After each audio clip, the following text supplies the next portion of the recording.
sommes aujourd'hui le 18 novembre 2025 et nous voilà à nouveau réunis pour cette deuxième partie du film Une vie dans les Deux-Sèvres. Alors, vous allez retrouver Jean Toru, mon papa, Gérard Toru, son frère, Thérèse Toru, née Charrier, sa belle-sœur, et André Charrier, son beau-frère. Et cette fois, la période qui a été choisie va se dérouler durant la Deuxième Guerre mondiale, disons de 1939 à 1946. Alors oui, il va bien s'agir de l'occupation allemande dans la région de Bressuire, dans les Deux-Sèvres. Et bien sûr, nous nous intéresserons plus précisément à Clazet, dans ces deux fermes de Loumois et Boisdon-Girard, qui sont à l'origine du rapprochement de ces deux familles Toru et Charrier, qui verront se marier deux frères et deux sœurs dans les années suivantes. Alors, je rappelle que la famille Toru vivait à Loumois et la famille Charrier vivait à Boisdon-Girard, donc ces deux familles à Clazet. Alors, l'objectif ici, bien sûr, n'est pas du tout de refaire un cours d'histoire sur cette période, non, mais plutôt de raconter le quotidien de ces deux familles et de nos quatre protagonistes qu'on va retrouver avec plaisir donc, durant ces 6 dures années. Et vous allez voir que nos quatre compères n'ont rien perdu de leur si surprenante mémoire, de leur humour et de leur envie de partager avec vous toutes ces anecdotes qui ont...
Moi, j'ai 84 ans depuis le 29 juin dernier.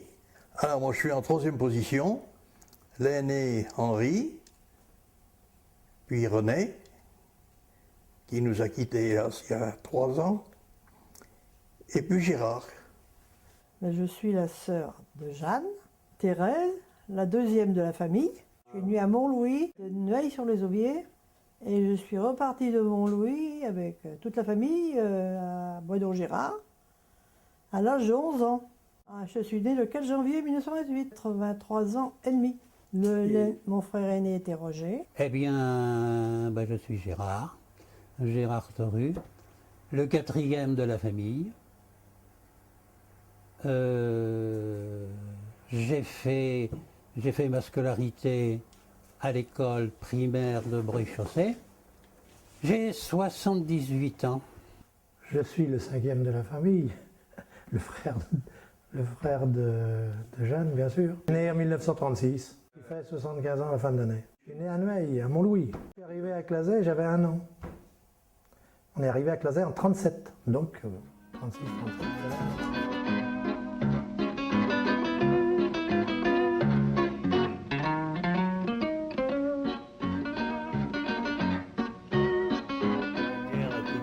En 1939, donc j'avais 12 ans, j'étais encore 1 an à l'école, en 40, donc les Allemands. Mon adolescence, ça s'est passé, il faut dire, c'était pendant la guerre. Et pendant la guerre, il y avait les Allemands. Et les Allemands, on avait tellement entendu parler par papa qui avait fait la guerre de 14, eh ben, on était un petit peu, on était sous contrainte, on ne pouvait pas faire n'importe quoi, sortir le soir, c'était, bon, j'avais 14-15 ans à ce moment-là. C'est la guerre a commencé en 1940, et la libération, nous, on a été libérés les Allemands, les Anglais ont débarqué le 6 juin 1944. Donc on était 6 bons mois encore, si c'est pas plus, avec les Allemands. Puis jusqu'à 17 ans, ça brisait un peu le rythme de la jeunesse, quoi, parce qu'on pouvait y ressortir. Hein. Madame, en 1939, j'avais quel âge? C'était l'année de ma communion solennelle parce que les 2 domestiques ont porté la guerre. Ils ont reçu une lettre de fallait qu'ils s'en aillent. Alors, il fallait faire la ferme. Il n'y avait pas de tracteur. C'est Roger, papa, il a acheté une charrue, une petite charrue à Roger, pour qu'il puisse labourer à Baudon-Girard. Il ne pouvait même pas tourner sa charrue au bout. Aline, comme était la bonne, elle allait aider aux hommes, elle était là encore. Et puis, on a trouvé un jeune dans les âges de Roger, qui était à Bressuire chez ses parents, mais qui n'avait pas de travail, il s'appelait Bedin. Enfin, bref. Et puis il est venu aider à Roger à travailler. Puis c'est eux qui faisaient la ferme avec papa. Puis Aline. Puis nous autres aussi, ils mettaient des fois. Et en 36, en 30, 38, 39, 40, tout. En 40, j'avais 4 ans, quoi. Je me rappelle un petit peu, là, parce qu'il y avait les Allemands qui traînaient dans le secteur.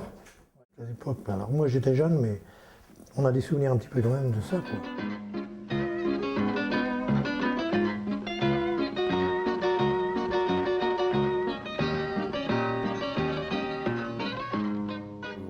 Souvent, enfin, quand ils sont arrivés vraiment à Bressuire, hein, mais pas longtemps après, parce que la guerre était déclarée au mois de septembre, hein, je crois. Et puis bon, ça bougeait pas. Alors quand l'offensive a commencé là au mois de mai, ben, un mois après, elle était rendue à Paris, et ainsi de suite. Hein, après, ils bombardaient Bressuire. Hein, je me rappelle, un jour, on entendait canarder. Ils mitraillaient, hein, et puis bon, ils sont arrivés. Un dimanche matin, on entend des motos, des sidecars, c'était hop. Et puis, papa, il avance, hein, nous. Alors les Allemands, ils ont rentré, là, le mois, tu sais, là, devant le moulin, hein, et puis hop, ils ont fait demi-tour, ils sont repartis. Papa a dit, ça y est, les Allemands sont là. Et puis ils arrivaient, il y en avait partout. Les camions, les machins, alors on en avait peur, alors qu'en réalité, ils ne voulaient peut-être pas nous faire de mal, mais enfin, papa nous avait tellement parlé avec les Allemands, c'était des, comment on dit, c'était des méchants, hein, nous on était les bons, et puis, on rigolait pas, hein. Et je me souviens un soir, à Baudon-Girard, il y avait donc Joseph Bréjon, de Saumur, qui était venu en réfugié. Alors ils couchaient avec nous, ils couchaient à la maison, eux. Des cousins de Saumur. T'es parti de Saumur venir là, parce qu'il arrivait, hein. Alors, mais ils étaient tous, je me souviens, Joseph, il a fait la guerre 14, puis papa aussi. Alors il savait ce que c'était que les Boches, comme il disait.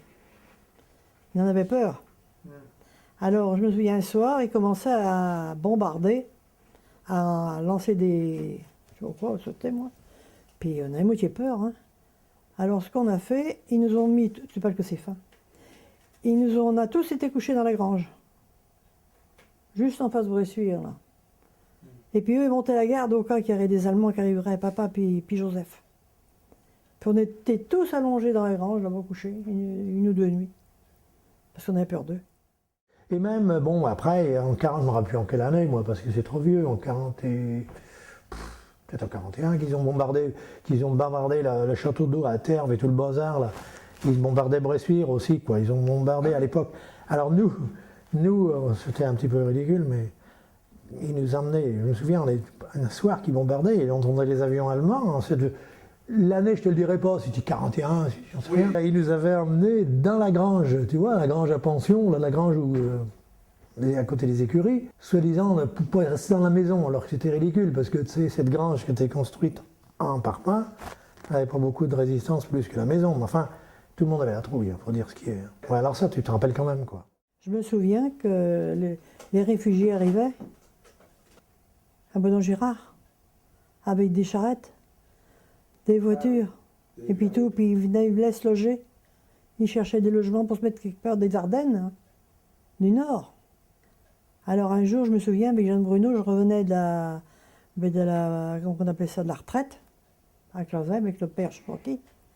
Et puis, arrivé au bout du chemin, là, au Calvaire, là, arrivé au bout du chemin, là, une charrette de réfugiés avec tout un tas de bagages qui s'arrête nous demandant si dans la ferme, là, ils ne pourraient pas nous loger. Alors, on les a envoyés, puis il y en avait déjà.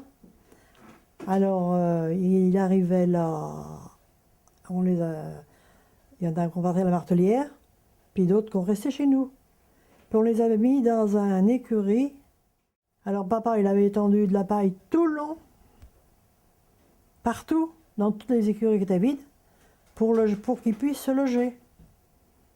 Puis maman a tué des poules, puis des poulets, puis des canards, et puis pour lui donner à manger, parce qu'il avait faim. Et puis, ben, ils ont couché, tu sais, des notaires avec toutes sortes de catégories de gens, hein, qui couchaient là, pendant la guerre. Une vingtaine, 20, 30. Et avec les produits de la ferme, on tuait les bêtes, on leur donnait du lait. Puis ce qu'il y a, c'est qu'il y avait la carte de pain à ce moment-là. On avait le pain au compte-gouttes, hein. Puis ben, on faisait du beurre, on avait tout dans la ferme. T'en as qui avaient des sous. Alors ils donnaient un petit peu pour aider. Mais ils n'ont pas resté là très très longtemps quand même. Puis après les Allemands sont ramenés, madame. Une fois que les Allemands sont ramenés, ben, on les a plus revus.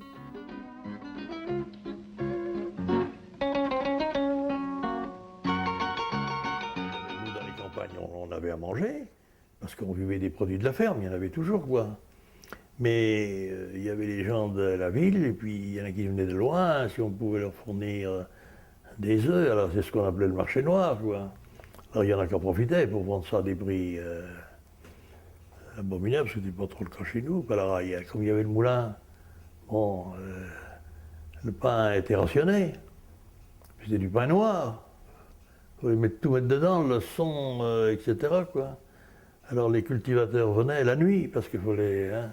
Ah oui, ils venaient la nuit, on faisait tourner le moulin même la nuit, puis ils apportaient du blé, puis en contrepartie, ils apportaient de la farine. Oh, c'est très difficile à décrire tout ce qu'on peut avoir vécu à ce moment-là, quoi. On était vraiment sur une domination, une contrainte. On avait tout à la carte, quoi. Tu avais le café, l'huile, tout ce que tu veux, tout était à la carte. De pain, de tout. Alors il y a eu du marché noir à ce moment-là. Parce que si ceux qui, par exemple, avaient du beurre ou n'importe quoi, ils l'échangeaient avec un vêtement chez un marchand de vêtements où ça se trafiquait, quoi. Il y en avait même en ville qui n'avaient rien. Hein. Oui. En campagne, on était préservés pour ça. Oui. Mais en ville, c'était dur, hein. Il y a eu du marché noir. Hein. Et puis il y a eu le moyen de transport. Il y avait une bicyclette, mais on n'avait pas de pneus. Mais c'était la crise. Il n'y avait pas de pneus, il y avait des bombes, alors tu avais un pneu tous les... Alors on avait trouvé un système, mais il y avait des gars qui faisaient des pneus, ce qu'on appelait ça des pneus pleins, tu sais, ils découpaient dans des vieux pneus de camion, une bande qui repliait, puis qui cousait avec des fils de fer, puis ça faisait une espèce de boudin, et puis ils montaient ça sur la roue de vélo. Alors c'était mortel, moi. Alors surtout qu'à l'époque, les routes n'étaient pas goudronnées. Hein. Je me rappelle de monter à Clauset, alors tu sais, hein. Alors, je me rappelle qu'un soir, je revenais de Clauset, et il avait passé dans une ornière, puis le pneu l'avait déjanté. Alors pour rejanter un pneu, parce qu'il faisait un petit peu plus... Il fallait bien qu'il tienne dessus.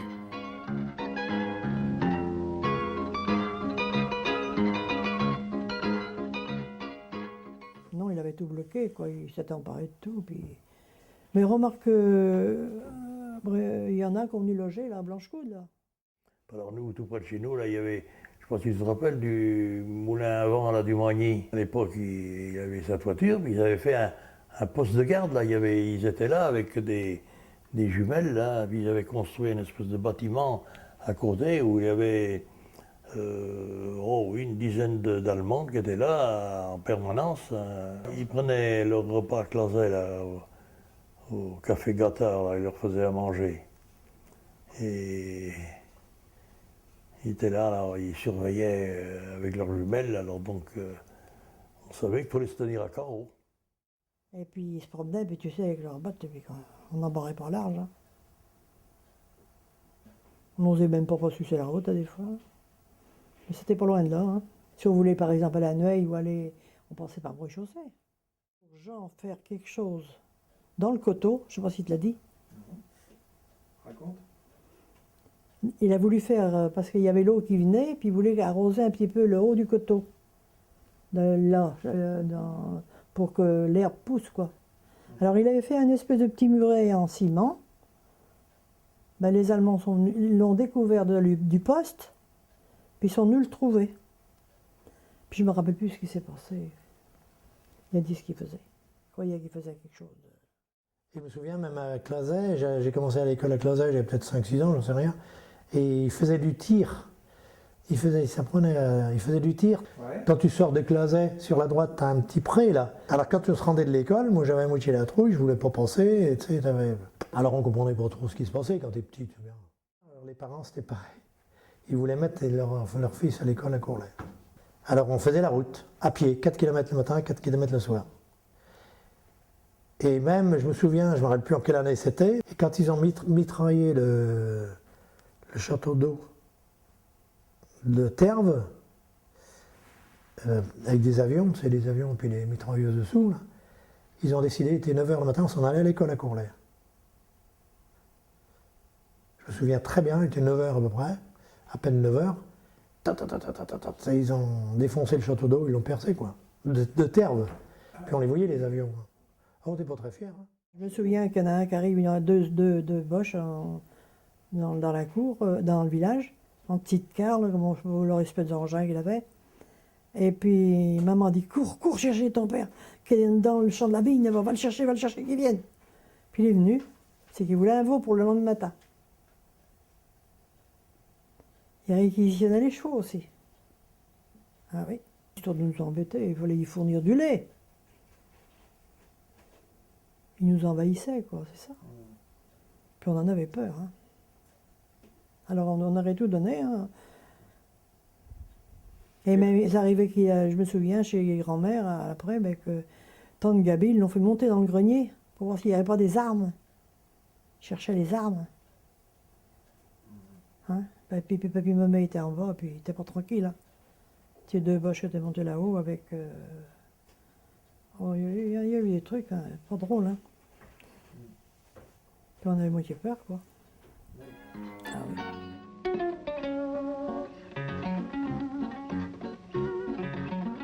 Sur la fin, hein. Ben, on savait que ça existait, mais on n'était pas vraiment au courant. On savait qu'il y en avait sur Cerizay. Il y en avait dans les environs de Bressuire. On savait qu'il y avait des parachutages de munitions que les gens cachaient dans les fermes, dans les tas de bois, ainsi de suite. Mais on n'avait pas de détails, hein, parce qu'on n'était pas, on faisait pas partie du maquis. Alors ceux qui étaient pris, ils ont été emmenés dans les camps de concentration et la plupart ne sont pas revenus. J'ai connu quelqu'un de Bressuire. C'était un gars qui était communiste. Il était paralysé, d'ailleurs, il était dans une petite charrette, il était cordonnier, on le connaissait bien, on le faisait travailler. Et il a été déporté, il n'est pas revenu. Un beau matin, chez nous à Benoît-Gérard, on était en train de manger. Et puis tout d'un coup, toute une équipe il était peut-être une quinzaine, une vingtaine. Des gars qui arrivaient avec des fusils.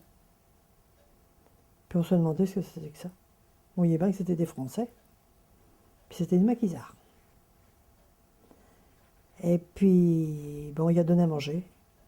Puis on a défouté le camp de là parce que c'est pas le moment de rester chez nous. Hein, parce qu'ils vont nous prendre en otage. Et puis, alors, il l'emmenait, il partait après quoi. Des gars du coin qui s'en allaient en maquis quoi. Une équipe de maquisards. Ce qui arrivait aussi, c'est qu'il y avait des avions qui se passaient, des avions anglais, qui jetaient des tracts dans les champs. Ça, généralement, c'est des photos.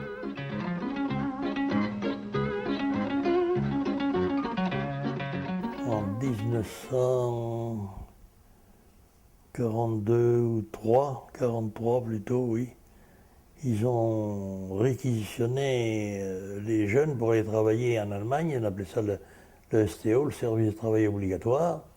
Et Henri tombait dans cette catégorie-là. Et il a été convoqué. Et puis, je me rappelle, hein, papa l'a conduit au train à Bressuire. Et puis, il est parti en Allemagne. Parce qu'il faisait partie des partants, des classes à partir, quoi. Il y en a 42. Les ouvriers, les artisans, beaucoup partaient parce que. Mais dans les agriculteurs, il y en a beaucoup qui en ont échappé. Hein. Alors il est parti 2 ans et demi, quoi. D'autres un peu moins. À Leipzig, en zone russe. Ça faisait mal de savoir que notre frère, puis papa et maman, que leur fils était là-bas. Plus de nouvelles. Parce qu'il écrivait de temps en temps. Mais bon, il y a des lettres qui passaient, d'autres qui ne passaient pas. On envoyait des colis. Pour pouvoir envoyer des colis, ben, il en recevait 1 sur 2. Et alors on était pendant 1 an sans nouvelles d'Henri. Alors il y en avait qui se camouflaient, surtout les agriculteurs. Il allait de ferme en ferme. Nous autres, on a eu Fernand Godet, un cousin de la Vendée, qui est venu se réfugier chez nous. Hein? Alors il y en avait qui n'avaient, une fois convoqués, qui recevaient la convocation mais qui n'ont pas parti, qui allaient se cacher dans les fermes. Alors il fallait qu'ils fassent attention. Hein. Alors il n'y avait pas trop de représailles sur les familles. Hein.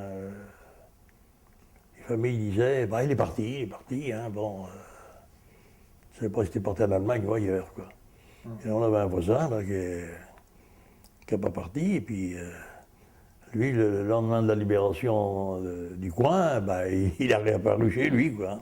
Ah ben oui, il était caché pendant 27, 28 mois, quoi, hein, parce qu'il était de l'âge Henri. Hein, alors il n'en restait rien que là au moulin, et puis la petite ferme qu'on avait. Et puis ce qu'il y a, c'est qu'ils ont monté le transformateur, tu vois, pendant qu'Henri était en Allemagne. Après, ça marchait avec l'électricité, quoi, ça ne marchait plus. À Loumois, il n'y avait pas l'électricité, bien sûr, au début de la guerre, comme beaucoup de fermes, quoi. D'ailleurs, il n'y en avait que quelques-unes autour des bourgs qui avaient l'électricité. Mais nous, à Loumois, compte tenu qu'on avait le moulin, et que le moulin marchait avec l'eau, bien sûr, mais l'eau ne suffisait pas, il y avait une roue, et l'été, il y avait un moteur qui marchait au fioul. Je me rappelle un petit moteur, mais compte tenu de la guerre, plus de fioul. Et on a pu, en payant bien sûr certaines choses, obtenir l'électricité, la force motrice. Ils ont construit une ligne venant, tu vois où est le Vautour. Et alors, on a, comme l'électricité, il y avait de l'électricité. Bien qu'à la fin de la guerre, il la coupait dans la journée, il la mettait que la nuit. Mais enfin bon, en 1943. Alors, il a fallu acheter les poteaux.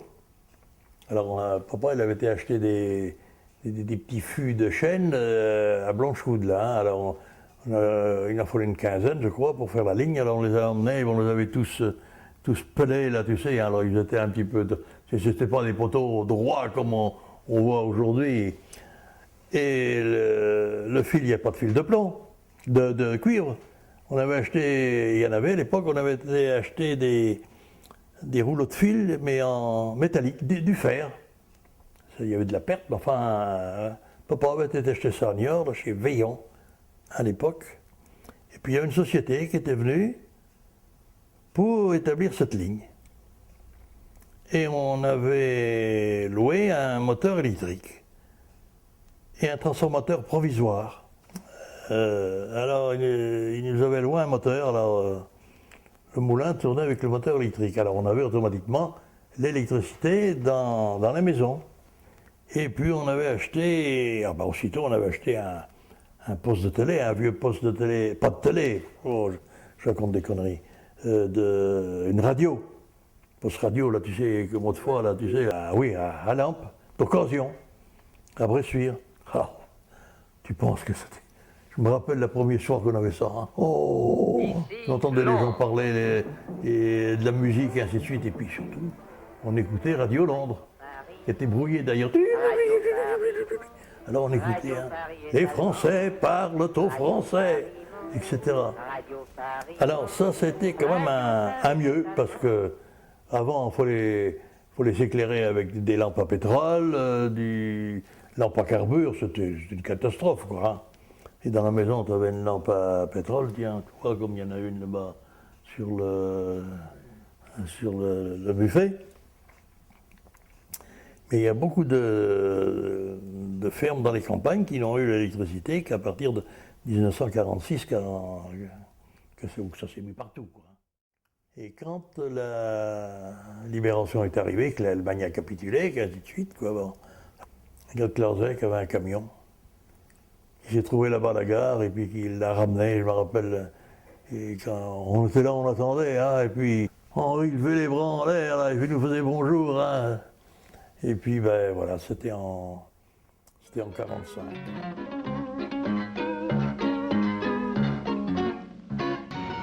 Alors, ce qui m'a marqué aussi pendant la c'est qu'à une certaine époque, oh, je sais pas, ça doit remonter dans les années 43, 42, 43, ben, des personnes, un jour, tu as vu, surtout des commerçants qui étaient des placiers, hein, ben, ils avaient une étoile jaune. C'était des juifs. Des gens qu'on connaissait, mais on parlait bien de juifs avant la guerre, mais enfin bon, on ne savait pas que telle et telle personne était juive, ou juive, quoi. Et puis bon, d'un coup, tu vois, les gens, ils ont une étoile jaune. Ah ben c'est des juifs. C'est des juifs. D'autant plus que, pourquoi, bon, c'était comme ça, et quand on parlait des juifs, il n'y avait pas une bonne, réputation. Hein. On disait toujours riches comme juifs. On pensait pour être des gens qui, c'est vrai, étaient très solidaires, et puis ils savaient, c'était des commerçants comme il n'y en avait pas. Hein. Mais on ne savait pas forcément que c'était des juifs. Hein. Et puis quand tu voyais des gens qui portaient une étoile jaune, là, ça commençait à. Les gens se taisaient un peu. Hein. On parlait un peu en famille. Oui, bon.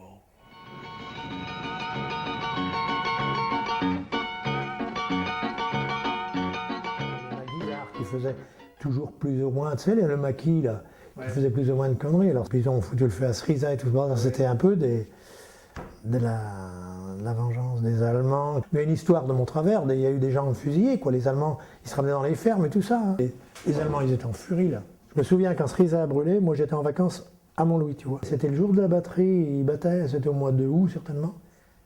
Ils battaient, et puis on voyait la fumée de Montlouis, de Noailles, là. On voyait la fumée de Srisa qui cramait, toi.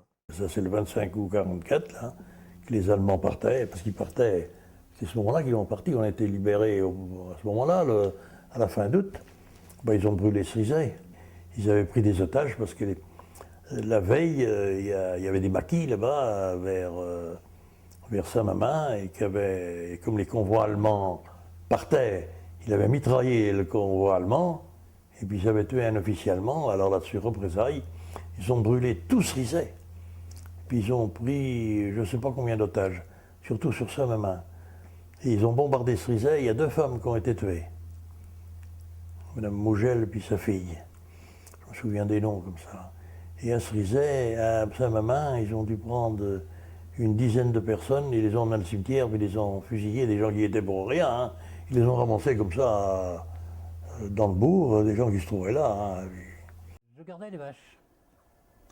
Et dans le courant de la matinée, j'entendais des détonations de canons.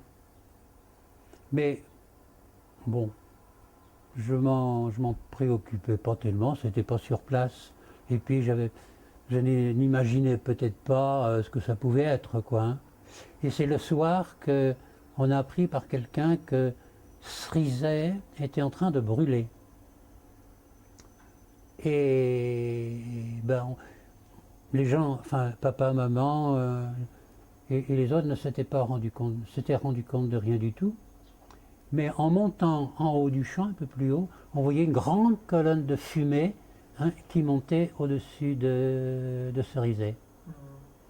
Et on était très inquiets parce qu'on avait quand même beaucoup de familles là-bas. Hein, du côté de maman est née à Cerizay, quoi. Elle avait là-bas un frère, quoi, hein, et puis des cousins, des cousines, etc. Mais le soir, on a eu écho qu'il n'y avait pas de personne de la famille a été touchée, quoi. Une semaine après, quand les Allemands étaient complètement partis, on s'est trouvé à aller voir, quoi. Alors ça, je me souviens vraiment beaucoup de traverser les rues de Cerizay, que des murs calcinés, quoi, brûlés.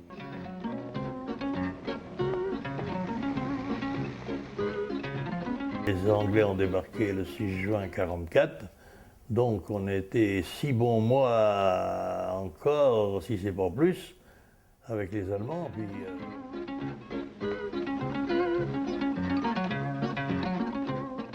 On a eu un Allemand, à Baudon-Girard, qui était prisonnier et qui était à Clasay, puis qui venait travailler.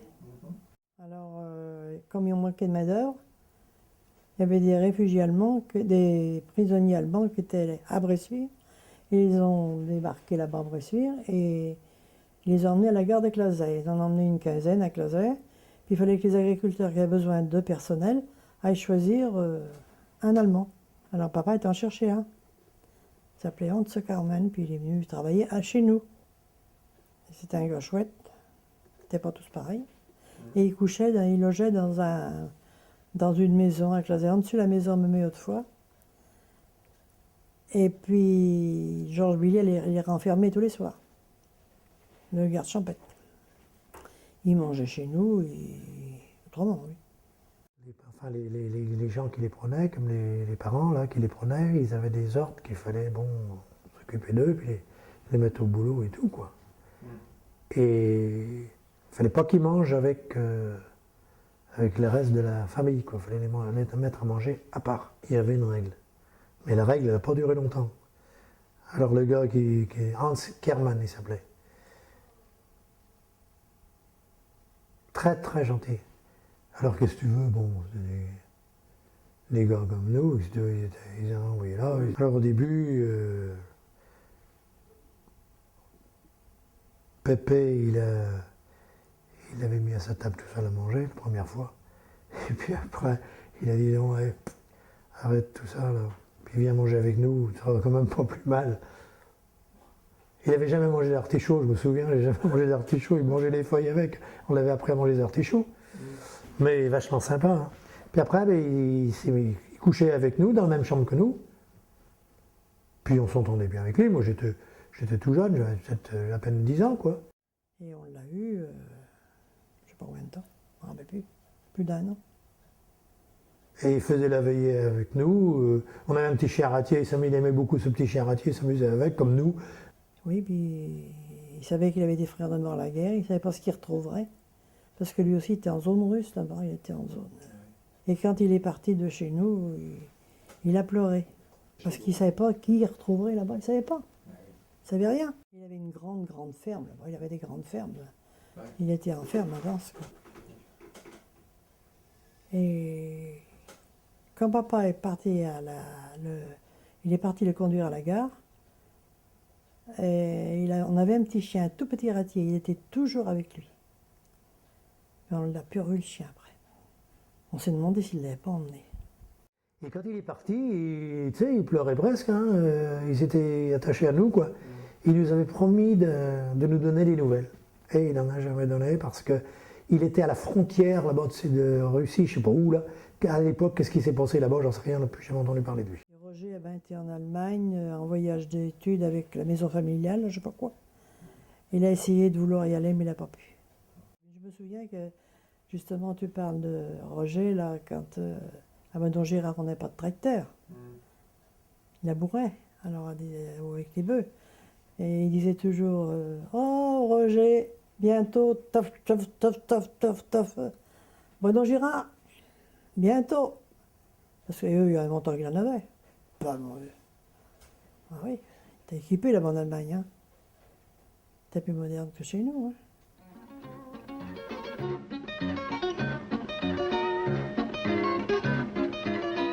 La guerre s'est terminée. Et là, l'évolution a commencé. Là. Tu vois, à ce moment-là, on n'avait pas le gaz. On n'avait pas pour mettre chauffer le gaz. Ça a commencé à venir. On a eu un tracteur, comment on appelle ça? Je sais pas. Les premiers tracteurs. Là où est arrivé un tracteur, à Clausel, le premier tracteur qui est arrivé, c'est à Baudon-Girard, chez mon futur beau-père, hein, qui était très, très en avant dans les idées et dans la culture. C'était une société française, là, semi-diesel, là, boum, boum, boum, boum, boum, boum. Ben, le paternel, là, il était un peu quand même, un peu, pas de l'avant, mais enfin, c'était un bosseur, tu vois. Bon, puis il voulait y arriver. Puis... C'est qu'après, plus tard, bon, quand il y a eu un petit peu de moderne, ben, le père Charrier, il n'a pas été longtemps. C'était un des premiers à acheter un tracteur, là, quoi. C'est le premier des tracteurs de Clauset, quoi. Premier tracteur, oui. Société française. Alors, pas très longtemps après la guerre, là, à Baudon-Girard, parce qu'ils étaient toujours en avance sur beaucoup d'autres, ils avaient acheté une voiture. Une espèce de voiture d'avant-guerre, là, Le père Charrier avait passé son permis. Et qu'il y a eu un peu d'essence, 46-47, quoi. Et puis, bah, il sortait davantage le dimanche. Et même les voitures, c'était un premier à acheter une voiture, lui. Hein. Le Clauset, certainement. Hein. La première, il avait acheté, je crois que c'est une B14, je sais pas quoi. Oh, une vieille Renault, là. Il n'avait pas de permis, il avait une bagnole, il n'avait pas de permis. Ben, au départ, il attendait pour passer son permis. Hein. Je ne sais pas en quelle année que c'était, moi. Puis, alors, au début, quand ils ont sorti les premières sorties en voiture, je me souviens que Pépé, il n'avait pas son permis.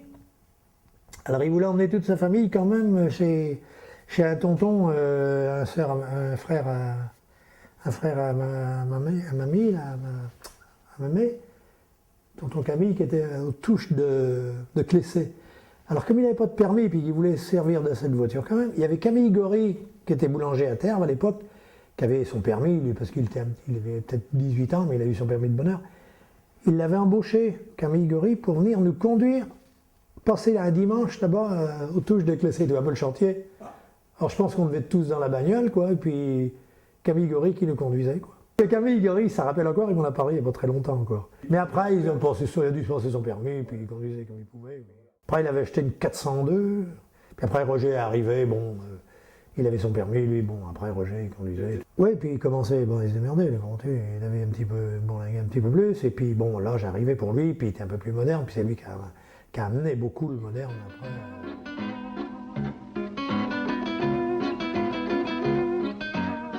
Bon, celui qui avait un taureau qui était minotier à Clauset, c'était tout. Hein. Bah oui, il allait beaucoup au rez-de-chaussée. Il avait été à l'école à rez-de-chaussée. On a commencé à les connaître quand on a fait du foot, là, après. Ils sont venus sur Clauset, après, quand ils ont arrêté l'école à rez-de-chaussée, quoi. Ils sont quand même venus à Clauset. Le retour d'Allemagne, quoi, après, là. Mais c'était... Putain, les gars étaient ensemble, puis les filles ensemble, ça se mélangeait pas, hein. Pas trop. Ah non. Mes futurs beaux-frères, Roger, Adrien, André était plus jeune, les filles comme Thérèse et puis Jeanne, bon, ben, on se voyait souvent, on allait souvent à Baudon-Girard, on vivait un petit peu, c'était, j'allais dire, mes meilleurs copains, si tu veux, quoi. Il y a des fois, bon, on se trouvait dans le bourg, et puis tout d'un coup, ben, j'ai dit, ça c'est après la guerre, hein. Quelquefois, dit tiens, venez donc, on va aller, on est chez nous, là, on prenait un verre, on allait prendre le verre dans la cave qui était dans le bas, là-bas, je ne sais pas si tu vois, hein, à côté de la maison, petite maison bourgeoise, on rentrait sous cette cave, là. Il y avait d'aligner, je ne sais pas combien de barriques de vin, là, on goûtait. Et puis, bon, on prenait un café, puis on rentrait. Par rapport à nous, qu'on était une petite ferme, un petit moulin, qu'on vivait, disons, très le jour, faut dire. Hein. À Baudon-Girard, il s'était installé, il faut dire, aussi, il avait pris la ferme juste avant la guerre, en 1937. Il avait acheté sans doute un grand troupeau de charolais. Il avait sûrement engagé beaucoup d'argent, mais il y a tellement eu l'inflation pendant la guerre qui fait qu'à la sortie de la guerre, eh ben, à Bonon-Girard, ils étaient bien à l'aise. C'était une référence, hein, parce qu'il fallait voir le bétail. Hein. C'était des bêtes de premier prix. Hein.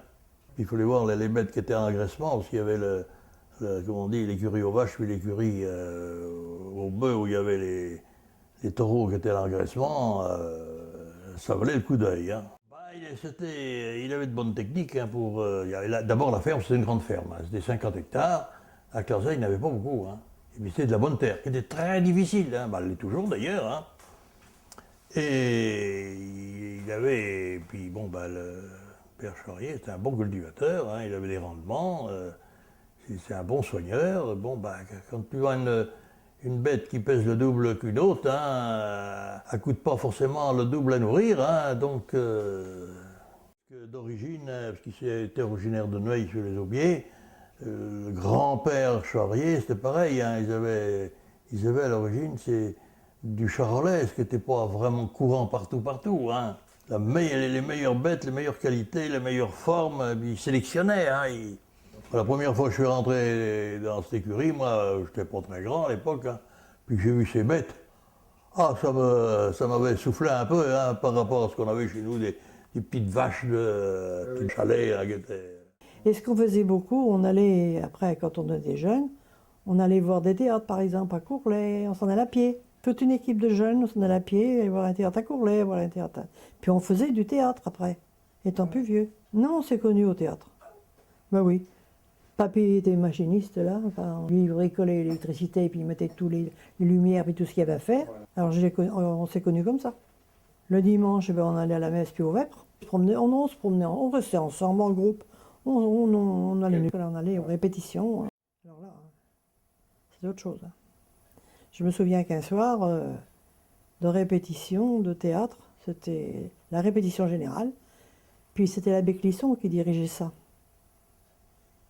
Qui s'occupait de ça, qui a lancé ça à Clazet. Comme le foot d'ailleurs, c'est lui qui a lancé ça. Il avait été vicaire à Paris longtemps, et puis il était moderne, puis il a beaucoup aidé les jeunes de Clazet. Hein. Alors il faisait répétition générale, je me souviens un soir, et puis ça ne marchait pas comme il voulait.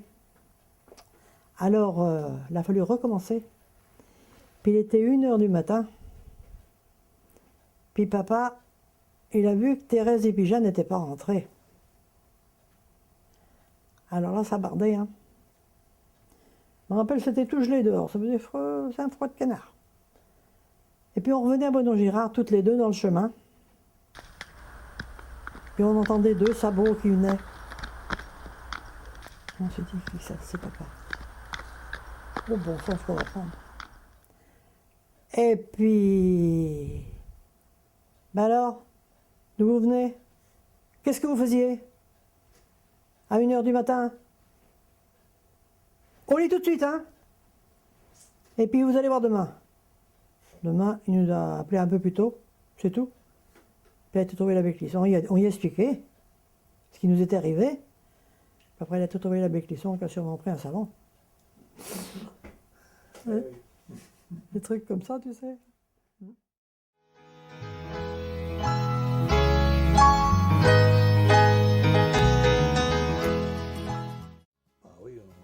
Vous savez que peut-être que Jeanne et puis moi, on voudrait éventuellement maintenant se fréquenter et puis envisager de se marier.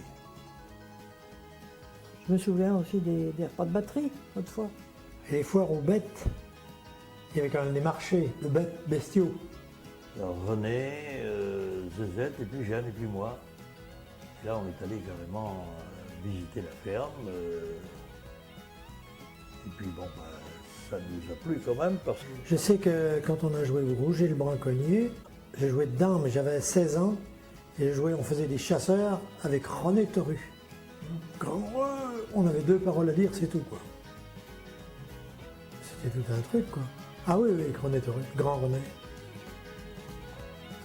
Ah oui, c'était chouette.